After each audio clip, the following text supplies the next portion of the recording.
მოგესალმებით მეგობრებო, დაგიბრუნდით ბარტო დრაივის მეორე ეპიზოდით და დღეს სტუმრად გვეყონება ეკონომ კლასის მეფე Toyota Camry.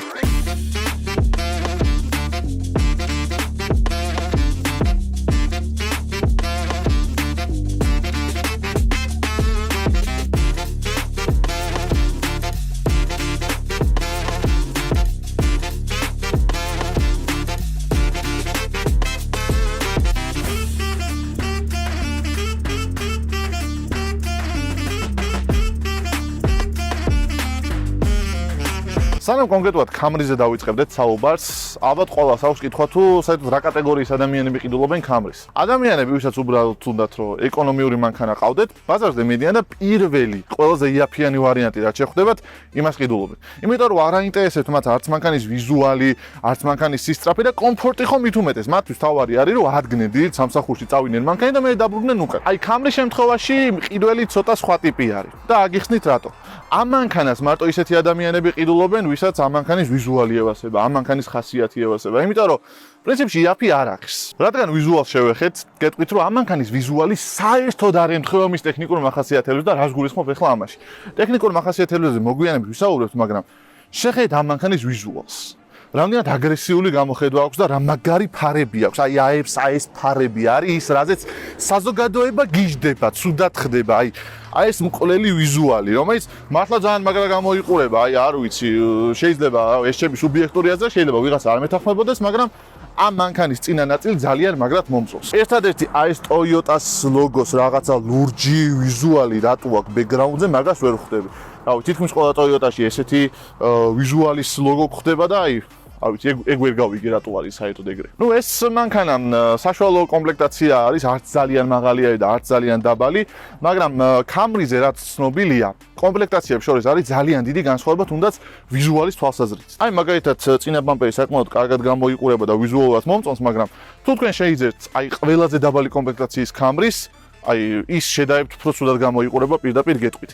იმდენად დიდი განსხვავებაა Camry-ს მაღალ და დაბალ კომპლექტაციებს შორის, რომ შეიძლება ბევრმა იფიქროს, რომ რაღაც დაბალი კომპლექტაციის რესტაილინგია მაღალი კომპლექტაცია. გადმოვიდეთ მარცხენა მხარეს ამ მანქანის, თავიდანვე დაინახავთ, რომ მანქანა დგას 18-იან დისკებზე.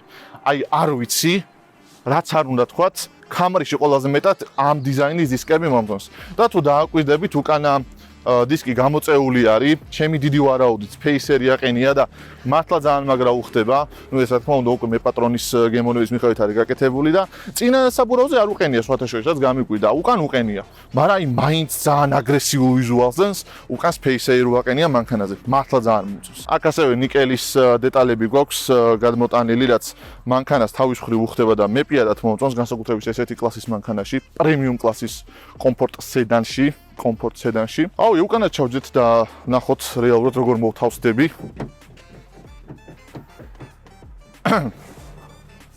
აუ, მე მგონი საკაიფოძი ვარ, ხო? მე პირადად სიმაღლეში ვარ 1.92 სანტიმეტრი, ანუ დაბალი არ ვარ და ანუ ჰედრუმი აქვს საკაიფოთ მაქვს რა, ანუ არ იფიქროთ რომ აქ ადგილი არ დაგრჩებათ. ნუ ეხლა დარწმუნებული ვარ, ყველა 1.92 არ იქნებით, ასე რომ აქ საკაიფოთ ზიხართ რა. ერთადერთი მინუსი აი ეს ადგილი რა, აი აქ თავს ვარ ტყავ იმენა და შეიძლება თავი გვერდზე გამოგეჩეჩქოს, მაგრამ ნუ კარგია რომ მანქანას ასე თუ ისე ნორმალური ამორტიზაცია აქვს და ბევრს არ ყანყალებს. ასევე აქ რაღაცა ჯიბეები უნდა გქონდეს, მაგრამ მარტო აქ გვაქვს რეალურად ჯიბი, ანუ აქაც რო გაეკეთებინათ რა დაუშავდებოდა თვითონ რა შინმედლებით ამოსწვივდებოდა თუ ანუ რა ბაზარია ეგ ვერ გავიგე. აქ ასევე განათებაც გვაქვს უკანა გზავრებისათვის, რაც დიდი პლუსი არის, ანუ თან სხვადასხვა მოუდები აქვს, მე მგონი. ნახე რა ნავაროჩენია, ესე იგი 0-ია, მე არის საშუალო და მე არის მეტი, მაგრამ ნუ ორივე ერთ იგივეა რეალურად. ხო, არა, გადმოსვლის თემაც არაა პრობლემა დიდად, იმიტომ რომ აი ეს კარის ადგილი საკმაოდ დიდია და მარტივად გადმოდის ადამიანი. ხედავ რა ნავაროტკები აქვს, ძმაო, გასაღებით იღება საბარგული. ნუ აქ არაფერი ელექტრო არ არის საერთოდ, ეს რა პირდაპირ პრუჟინებზე არის და თუ გადაწყვეტ რომ ამ მანქანის საბარგული გააყოთ, ეს თავი ძალიან ახლოს ნუ გექნებათ, თორე ეს რო გააყოთ შეიძლება რა ვიცი ანუ ამას რო გააღებ, შეიძლება მაშინ მოხდეს ჩამოგიღოს კბილები, ასე რომ ახლოს მოდადგებით ხომ. თვითონ საბარგულის სივრცე ცუდი არ არის, კარგი არის. მით უმეტეს თუ იმას გავეთვალისწინებთ, რომ ჰიბრიდული ძრავი აქვს ამ მანქანას და ჰიბრიდ ზოგადად ადგილი სჭირდება ხოლმე. ჰიბრიდული სისტემა რო დაეტიოს, მაგრამ აქ ადგილი საკაიფოდ გვაქვს რა. თან პლუს ის არის, რომ წინაგე უკანა სავარძლები იშლება ბოლომდე და რავი, შეგიძლია ველოსიპედით მოაგდო, სადღაცა წახვიდე, რავი, თხილამურები ან რამე ეგეთი რა. ხო, კიდე რაღაც ჩამოსაკიდებლები აქვს აქ, რომელსაც დიდად არ უნდა ენდოთ, იმიტომ რომ ძალიან უხარისხოთ არის გაკეთებული და რაღაც მძიმე რო ჩამოკიდოთ, სავარაუდოდ ჩამოვარდება სახეგაძრება, ასე რომ ხო, ეგ გაითვალისწინეთ. ისევ სტანდარტული მახინჯი ლოგო გვაქვს, თვითონ Toyota-ს ლოგოზე არ მაქვს არაფერი პრობლემა, ეს რაღაცა ლურჯი ჰოლოგრამა რატო აქ ლოგოს ქვეშ, აი არ ვიცი, ვაფშე არ მომწონს ეგ. აქ დიდად აწერია Camry და მართლა უხდება ცენტრში განთავსებული Camry-ს ლოგო და ეს ფარები. აი ფარები არის მართლა ძალიან მაგარი ამ მანქანაში. მით უმეტეს ღამით, ოდესაც ანათებს, აი ეს გვერდებზე გადმოსული ფარები. ვიღაცა უკან თუ მოგდევს სიბნელეში, მანქანას ვერ ხედავს და მარტო ანთებულ ფარებს ხედავს. იფიქრებს, რომ აუ ამ ტიპს ვიღაცას იმენა 100.000 აქვს მანქანაში გადახდილი რაღაცა სასწაულით დადისო, მაგრამ მე რო დაგეწევა და რო დაინახავს რომ Camry-ა ოზი ჩავარდება დაცარში. რაც შეეხება მაყუჩებს, ზოგ კომპლექტაციაში გვაქვს 4 მაყუჩი, წარმოიდგინეთ, ანუ Camry-ს შემთხვევაში გვხვდება 4 მაყუჩი ამ მოდელებში, მაგრამ ამ შემთხვევაში სულ 1 გვაქვს. ანუ ეგ კომპლექტაციის მიხედვით არის და მე მგონი ძრავის მოდელების მიხედვით არის ხოლმე. ნუ ეხლა ამ კონკრეტულს აქვს 2 და 5 ჰიბრიდული ძრავი და არის ყველაზე ჯანიანი Camry-ს ძრავი, რაც შეგიძლიათ რომ შეიძინოთ ბაზარზე, არის 3 და 5 ატმოსფერული, არ მე მგონი ატმოსფერული არის, ზუსტად არ მახსოვს, 3 და 5 ძრავი, რომელიც 300-ზე მეტ ცხენისძალს გამოიმუშავებს და ძალიან ბევრ მანქანას უწევს კონკურენციას. როდესაც თქვი, რომ აწყობის ხარისხი რაღაც გადასარევი არ აქვს, თქო, ყურად არ მithქვამს, ანუ მტკიცებულება უნდა გაჩვენოთ მაგისი. აი ამას შეხედეთ, აი ამ ადგილას რამხელაზე არის გამოწეული, ანუ რამხელა ადგილი აქვს დატოვებული. და ეხლა მეორე მხარეს გადავიდეთ. ანუ აქ როგორი წვრილია დააკვირდით. ანუ ზაზორებში არა არის. ხო, ეგეთ რაღაცეებში მოიკოჭლებს ეს მანქანა, იმიტომ რომ რაღაცით რეალურად თანხა უნდა დაეზოგათ ალბათ, რომ შედარებით ხელმისაწვდომ ფასად გაეკეთებინათ ესეთი კლასის ავტომობილი, სედანია ბოლოს და ბოლოს. აი სადღაც რომ მიხვალ რაღაც საზოგადოებაში ქორწილი იქნება, რავი, გასვენება იქნება თუ გაცოცხლება იქნება, ყველას ყურადღებას იქცევს ეს მანქანა, იმიტომ რომ ნუ რავი ხა ხვდებიან რომ 15,000-ია გადახდილი მანქანაში ბოლოს და ბოლოს და ნუ რავი, მუშაობ რაღაცა ასე თუ ისე წარმატებული ტიპი ხარ, ან მენეჯერი ხარ, ბანკირი ხარ, რაღაცა ოფისის ტიპი ხარ რა, მოკლედ და კონკრეტულად. ეგეთი ხალხი ყიდულობს უმეტესად ესეთ მანქანებს. ეგ დასავლეთში. და აი საქართველოში უფრო იცით როგორი ტიპები ყიდულობენ, აი პრავას რო აიღებენ, პირველი ოცნების მანქანა არის ეს. ეს არის. ნუ ეხა BMW და ისიც უნდათ Mercedes-იც რაღაცა იქ CLS-ის მოგდება უნდა, მეხუთე სერიის მოგდება უნდათ, მაგრამ პირველი ეს არის. იმიტომ რომ შედარებით უფრო მარტივი სამართავია, იმდენად სწრაფიც არ არის და რავი, ცოტა სწორს რა. ყველაზე მთავარი ეგ არის. ნახოთ რა ხდება კაპოტ ქვეშ. აი, კიდე ზაზორების ამბავი. აქ რამხელაზე აქვს გამოწეული. აქ რამხელა ადგილია, იმენა ნიკათით იმეტევა რამის. და აქ შედარებით უფრო წვრილად არის გაკეთებული. აი, ეს არის აწყობაში მინუსები, ძალიან დიდი მინუსები. ხელი. აუ მოიცა ამას ბიჭო რაღაცა სპეცგასაღები აქვს, Toyota აძმავე. რაღაცა ხელი უნდა შევყო ხო შიგნით. ოპა, იმენა რაღაცა ლაბირინთში გავიყვანე თითი რომ გამეღო. აი ამას კი არ ველოდით, მაგრამ. ამას კი არ ველოდი. ანუ ჩვეულებრივ ამებზე დგას ბიჭო და რაღაცა რკინის ნაგლეჯი შედგმა არ გიწევს რეალურად რომ კაპოტი დაიჭიროს. ძალიან დიდი პლუსი მაგას ჩემგან. ნუ ძრავია რა. რაღაცა არც დიდი ვიზუალური ნაწილით არ გამოირჩევა არაფერი მსგავსი. ეს ხუფით არის დაფარული, რასაც ძალიან დიდ პლუს უწერ. რაც შეეხება ამ ძრავის ტექნიკურ მახასიათებლებს, ეს ძრავი გამოიმუშავებს მთელ 208 ცხენისძალას. გაითვალისწინეთ, როდესაც Camry-ს ცხენისძალებზე საუბრობთ, აუცილებლად უნდა გამოიყენოთ სიტყვა მთელი, რომ მეტი ეფექტურობა მოახდინოთ, იმიტომ რომ პროსტა რო უთხრა, რომ 208 ცხენი აქვს ჩემ მანქანაზე, დიდ ეფექტზე არ შექმნის საერთოდ რა. აჩქარებასაც შეეხება, რაღაც განსაკუთრებული აჩქარება არ აქვს, საშუალოდ არის 8 წამი, ამის 0-დან 100-მდე აჩქარება. ნუ რადგან ჰიბრიდული ძრავი არის, საკმაოდ ცოტა სწორს, აი ქალაქში უგორაობდით და დაახლოებით, აი 6 ლიტრას არ გაცდენილა. აი 6 litrას მართლა არ გაცდენილა ეს ძრავი. და ხო, ნიუტონ-მეტრი აქვს ბევრი, ხა ალბათ იცით, რომ ელექტროძრავებს ყოველთვის ეს აჩქარება, მაბრუნებელი მომენტი მეტი აქვს და როგორც კი გაზ ფეხს დააფარებ, მანქანა ეგრევე მიდის მოყვება, რაც ძალიან დიდი პლუსია, მაგრამ რას ვიზამთ? 8 წამზე უფრო სწრაფად ეს მანქანა ფიზიკურად ვერ აჩქარდება, შანსი არ არის. აუ გააძურა ქვედა ბამპერი. გადაობა დაიწყო ცირა ბამპერი. გადმოვედით მეგობრებო Toyota Camry სალონში, სადაც თვით მეფენი მართავენ Camry-ს. Camry-ზე რა შეიძლება რომ ითქვას? ზოგადად ეგეთი ტენდენცია არის შექმნილი იაპონურ ავტომობილებზე, რომ სივრცე გაქვს ხოლმე ყოველთვის ნაკლები. მაგრამ ამ შემთხვევაში Camry-ს მაგას ნამდვილად ვერ დავაბრალებ. ანუ სივრცე საკმაოდ ბევრი მაქვს რა, მართლაც საკმაოდ ბევრი მაქვს სივრცე. მეცაც გეტყვით, ანუ ზედმეტი მაქვს სივრცე. რაღაცა ხუაზე ხა შემიძლია რომ იქ რაღაც გადავიდე, მწვადი შევწვა, ხინკალი მოვხაშო დიდ ქვაბში. ანუ ძალიან დიდი სივრცე მაქვს მართლა. ერთადერთი მინუსი სივრცის თვალსაზრისით არის აქ. ანუ თავის ადგილი მაქვს ძალიან დაბალი. ნუ ეხა ის შეიძლება იმიტომ რომ გიგანტი ვარ 1.92 ვარ სიმაღლეში, მაგრამ ჩემო ოპერატორმა რა გაქნასი 2.5 რო არის. ანუ ხო, ეგეც იმის ხარჯზეა რომ სიდენია ჩემთვის თითქოს უფრო მაღლა არის, ვიდრე სტანდარტულად სედანებში, ანუ ცოტა სედანებში ეს ქვემოთ რო ზიხარ უფრო ასწორებს. აქ ეგეთი პონტი არ აქვს, აქ უფრო მაღლა ზიხარ, რაღაც მარშრუტკასავით ხარ მანქანაზე. რაც შეეხება კომფორტულობას, რამდენად კომფორტულია ეს ავტომობილი? რა ვიცი, კომფორტული არის, ანუ რბილად დადის ყოველი შემთხვევაში, მაგას ვერ დავუგარღავ, ნუ ეხა რბილი ხომ მაინც უნდა იყოს რაღაც პრემიუმ კლასის Toyota-ა, ძმაო, Camry-ა, ეგეთი პატარა რამე ხო არ არის. რაღაც დაკიდების სისტემა განსაკუთრებული არ აქვს, ჩვეულებრივი სტანდარტული დაკიდების სისტემა აქვს, როგორც ყველა სხვა მანქანას, მაგრამ რბილი არის. ერთადერთი კომფორტის ნაწილში, რაც მიზის ღება და ვერ ვიტან, არის რომ გარედან შემოდის საშინელი ხმა.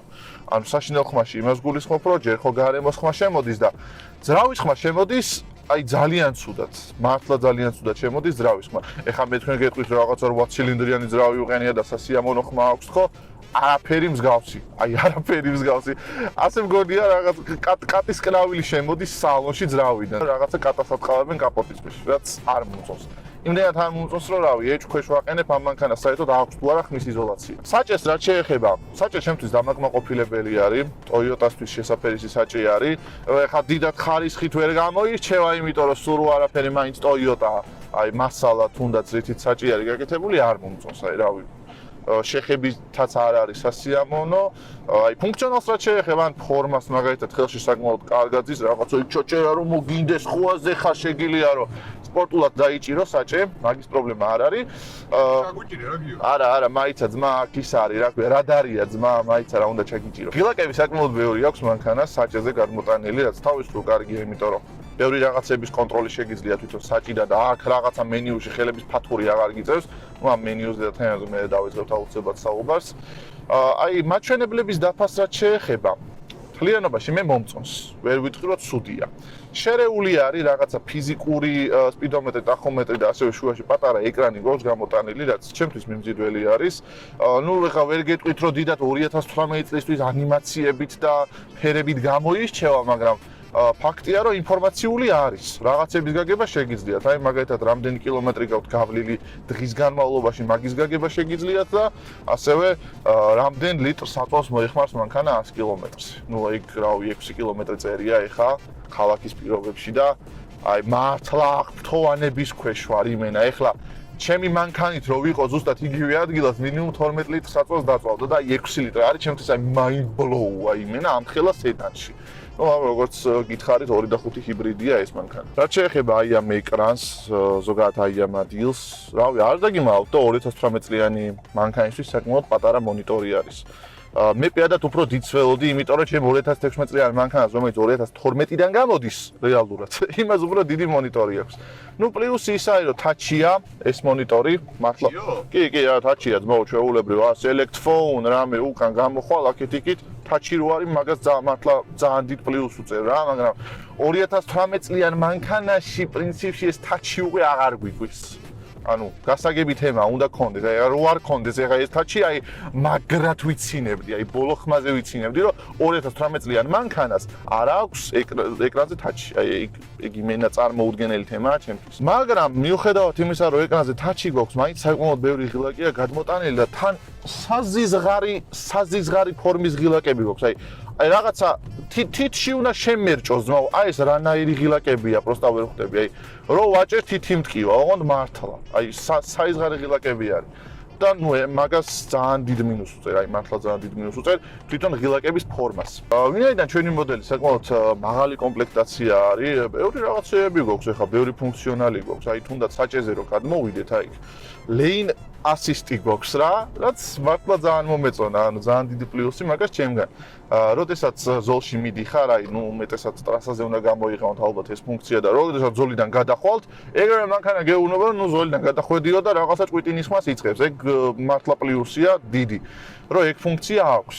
ასევე მკვდარი ზონების კონტროლი გვაქვს, ანუ blind spot-ი გვაქვს, blind spot-ი ვინც არ იცით რას ნიშნავს, ეგ არის როდესაც აი სარკეებში დაუშვათ ყველა ნაწილს ვერ ხედავთ, ხო ლოგიკურია მანქანის და თვითონ მანქანა გეუბნებათ, რომ აი ამ მხრიდან მანქანა მოდის და გააკონტროლე მიხედე. პლუსია ეგ უსაფრთხოების ასე ვთქვათ ფუნქციაა და მართლა ძალიან მომწონს. აი მე მგონი ძმაო Volkswagen-ი გვიჭერს, მე მგონი Volkswagen-ი გვიჭერს ძმაო.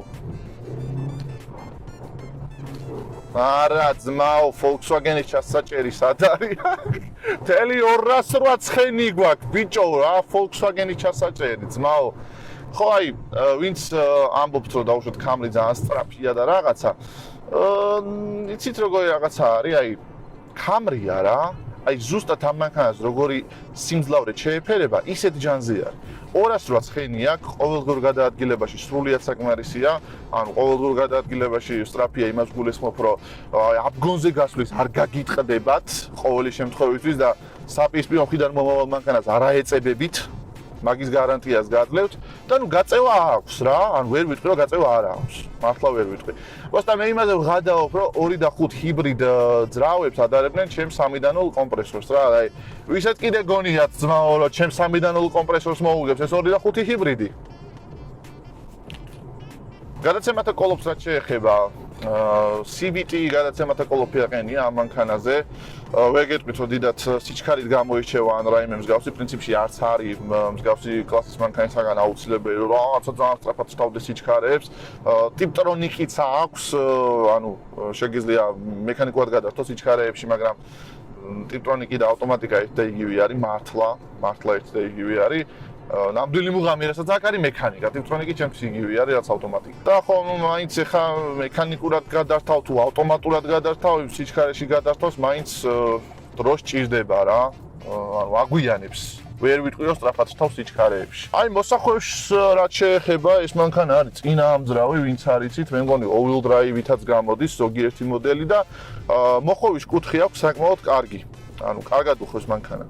მოსახვევში აი თუ დაუშვათ რაღაცა ვიწრო გზაზე უცებ გადაწყვიტე რომ აი დაგირეკეს რომ მოეთრიე სახში რაღაცა ხვიდე და რაღაცა ეგრევე შეგიძლია უცებ დაკრუგო წახვიდე სახში რა თუნდაც ვიწრო გზაზე მაგის პრობლემა არ შეგექმნებათ აი სალონის დიზაინს რო შევეხოთ ხო აი სალონის დიზაინი მომწონს კარგია ამ კლასის მანქანისათვის მომწონს მაგრამ აი ხარისხი არის რაღაცა საშინელება აი ჩვეულებრივი საშინელება ახარის. აი, სიტყვაზე ავიღოთ რა, ეხა ტორპედო, ხო? აი, ეს ტორპედოს ნაწილი რაღაცა, ნუ კარგად არის შეკრული, ამას არ უჩივი არ აქვს, მაგრამ აი მას შეხედეთ პროსტო, ანუ აი ეს რა არის, მალე რო გავარდება ძმაო, ანუ აი ეს რა არის, აი მას შეხედეთ ჩემი, აი ესე უნდა ქანაობდეს ეს. ნუ იაპონური ხარისხი მეგობრებო, არის ეს ნამდვილი იაპონური ხარისხი. არც ხმის იზოლაცია არ გვაქვს ნორმალური, კატის ხნავილი შემოდის მანქანაში. საჭის მასალაც არ მომწონს, ესენი ხანყალეს და მანქანა ნელ-ნელა იშლება. კი, ყოველდღიური გამოყენებისთვის კარგი მანქანაა, მაგრამ ამ მანქანაზე ვერ ვიტყვი, რომ ხარისხიანად და კარგად არის აწყობილი. აი ეგ არის ჩემი აზრი. მოხი არა აქ. ანა, ეგ ხა კომპლექტაციის თემა არის. იმენა ეგრევე აქვავებს ძმაო. სამუხრუჭე სისტემა. ძმამ ცენზურა დამირღვია გადაო. სამუხრუჭე სისტემა მართლა კარგია, ეგრევე აქვავებს მანქანას. მოგე დღეისათვის სულ ეს იყო მეგობრებო. ძალიან დიდი მადლობა გვიყვეთ თუ მოგეწონა ჩვენი ვიდეო აუცილებლად ახი გამოიწეთ და ვიდეო დაალაიქეთ. როგორც წინაზე ეხლა სპონსორის ძიებაში ვართ, ეს მანქანაც ჩვენი ხარჯებით მოვიყვანეთ აქამდე. და ძალიან დიდი მადლობა ამ მანქანის მეპატრონეს რომ გამოგვატანა, იმიტომ რომ აი მანქანა ვეძებეთ, აი არ ვიცი, მე საუკუნე ვეძებდით მანქანას. ნუ არ ვიცი, მოვიყვანეთ და რაღაცნაირად გადავიღეთ ეს ვიდეო. კიდევ ერთხელ ძალიან დიდი მადლობა გვიყვეთ, მე კი როგორც ყოველთვის შემდგომ ტესტ დრაივში შეგხვდებით.